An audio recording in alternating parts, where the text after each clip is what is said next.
Hi all, welcome to my channel. അപ്പോൾ ഇന്ന് നമ്മൾ ഡിസ്കസ് ചെയ്യാൻ പോകുന്നത് ക്ലാസിക്കൽ മാക്രോ ഇക്കണോമിക് മോഡലിനെ കുറിച്ചാണ്. എന്താണ് ക്ലാസിക്കൽ ഇക്കണോമിക്സ്? അതാണ് ഇന്നത്തെ ക്ലാസ്സിൽ ഡിസ്കസ് ചെയ്യാൻ പോകുന്നത്. ഇതുവരെയും ചാനൽ സബ്സ്ക്രൈബ് ചെയ്യാത്തവരാണെങ്കിൽ സബ്സ്ക്രൈബ് ചെയ്ത് സപ്പോർട്ട് ചെയ്യാം.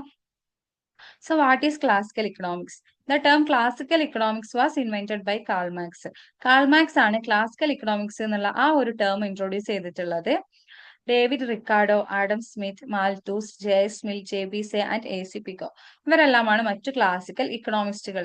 അപ്പൊ നമുക്കറിയാം ആഡം സ്മിത്ത് ആണ് ഫാദർ ഓഫ് ഇക്കണോമിക്സ്. അതുപോലെ തന്നെ ക്ലാസിക്കൽ ഇക്കണോമിക്സ് എന്നുള്ള ആ ഒരു ടേം ഇൻട്രൊഡ്യൂസ് ചെയ്തിട്ടുള്ളത് കാൾ മാർക്സ് ആണ്. ഇനി എന്താണ് ക്ലാസിക്കൽ ഇക്കണോമിക്സിൽ പറയുന്നതെന്ന് നോക്കാം.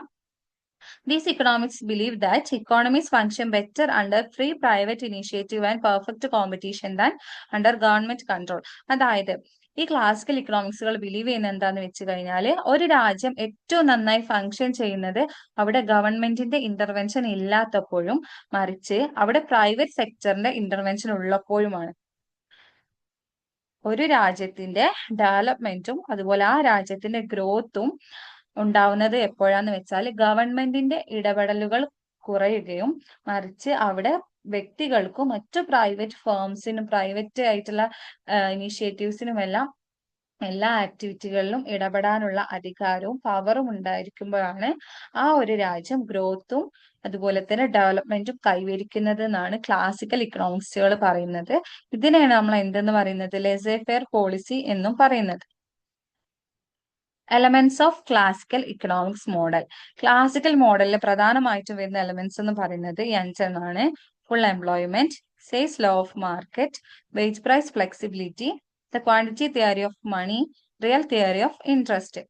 ഇന്ന് നമ്മൾ ഫുൾ എംപ്ലോയ്മെന്റും അതുപോലെ തന്നെ സെയിൽസ് ലോ ഓഫ് മാർക്കറ്റും ആണ് ഡിസ്കസ് ചെയ്യുന്നത്. Full employment. Full employment is a state in which all those who are able, willing and seeking to work at the prevailing wage rate can find employment. അതായത് ഒരു വ്യക്തി ഒരു തൊഴിൽ ചെയ്യാൻ സന്നദ്ധനാണ്. അതുപോലെ തന്നെ ആ അവൈലബിൾ ആയിട്ടുള്ള ആ ഒരു പ്രൈസിനും അയാള് അല്ലെങ്കിൽ ആ ഒരു വേജിനും തൊഴിലെടുക്കാൻ സന്നദ്ധനാണ്. അയാൾക്ക് തൊഴിൽ കണ്ടെത്താൻ സാധിക്കുന്നുമുണ്ട്. ആ ഒരു സിറ്റുവേഷൻ ആണ് ഫുൾ എംപ്ലോയ്മെന്റ്. അതായത് ഫുൾ എംപ്ലോയ്മെന്റ് ഉള്ള ഒരു സ്ഥലത്ത് എന്തുണ്ടാവില്ല? അൺഎംപ്ലോയ്മെന്റ് ഉണ്ടാവില്ല, തൊഴിലില്ലായ്മ എന്നുള്ള ഒരു സിറ്റുവേഷൻ ഉണ്ടാവുകയില്ല. മറിച്ച് ഒരു വ്യക്തിക്ക് വേണ്ട തൊഴിൽ അയാൾക്ക് വേണ്ട വേജ് റേറ്റിൽ ആ രാജ്യത്തെ അവൈലബിൾ ആണ്. അങ്ങനെ ഒരു സിറ്റുവേഷനെ നമ്മൾ ഫുൾ എംപ്ലോയ്മെന്റ് എന്ന് പറയുന്നത്. Then says law of market.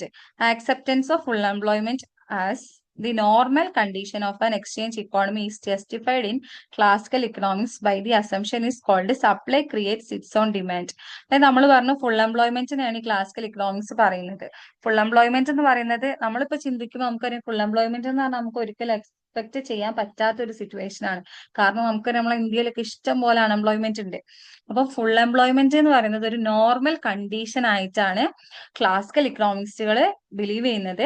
അപ്പൊ അതിന് കാരണമായിട്ട് ഇവർ പറയുന്നത് എന്താന്ന് വെച്ചാൽ supply creates it's on demand. നമ്മൾ സാധാരണ പറയലുണ്ട് എന്താ, ഡിമാൻഡിനനുസരിച്ചാണ് സപ്ലൈ എന്നല്ലേ. എന്നാൽ supply creates it's on demand എന്നാണ് സേസ് ലോ ഓഫ് മാർക്കറ്റിൽ പറയുന്നത്. അപ്പൊ ഇതും ക്ലാസിക്കൽ ഇക്കണോമിക്സിന്റെ ഒരു മെയിൻ ക്യാരക്ടറിസ്റ്റിക്സ് ആണ്. ക്ലിയർ? അപ്പൊ ഇന്ന് നമ്മള് ജസ്റ്റ് ഒന്ന് പറഞ്ഞിട്ടുള്ളൂ എന്താണ് ക്ലാസിക്കൽ ഇക്കണോമിക്സ് എന്ന്. അതുപോലെ തന്നെ ആ ടേം ഇൻട്രൊഡ്യൂസ് ചെയ്തിട്ടുള്ളത് കാൾ മാർക്സ് ആന്ന് പറഞ്ഞു. പിന്നെ ഫുൾ എംപ്ലോയ്മെന്റും സെയിൽസ് ലോ ഓഫ് മാർക്കറ്റും അതിന്റെ രണ്ട് ക്യാരക്ടറിസ്റ്റിക്സ് ആന്ന് പറഞ്ഞു.